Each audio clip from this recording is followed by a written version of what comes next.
અમદાવાદમાં આગામી સમયમાં કોમનવેલ્થ અને world police and fire games જેવી આંતરરાષ્ટ્રીય સ્પર્ધાઓ યોજાવા જઈ રહી છે, ત્યારે શહેરમાં ટુરિઝમની સાથે સ્પોર્ટ્સ ટુરિઝમ પણ વેગ પકડશે।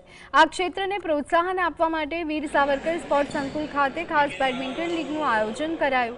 ટ્રાવેલ વ્યવસાય સાથે સંકળાયેલા લોકો અને તેમના પરિવારજનો માટે આયોજિત આ લીગમાં 18 થી 45 વર્ષની વયના ખેલાડીઓએ ઉત્સાહભેર ભાગ લીધો।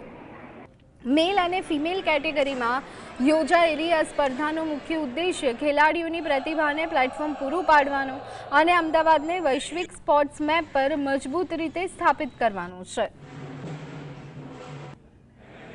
ટ્રેડ માટે સ્પેશિયલ બેડમિન્ટન લીગનું આયોજન કર્યું છે, જેમાં ટ્રાવેલ ટ્રેડના લોકો એટલે એમનું ફેમિલી અને એમનો સ્ટાફ આની અંદર પાર્ટિસિપેટ કરી શકે એવી રીતનું અમે આયોજન કર્યું છે। અને આ બેડમિન્ટન લીગમાં અમે સ્પેશિયલી ઓનલી ટ્રાવેલ ફેટર્નિટી માટે જ ઓર્ગેનાઇઝ કર્યું છે। અને આની અંદર અમે 2 કેટેગરી રાખી છે, મેલ અને ફિમેલ, અને મેલ અને ફિમેલમાં પણ અમે એજ વાઇઝ કેટેગરી રાખી છે।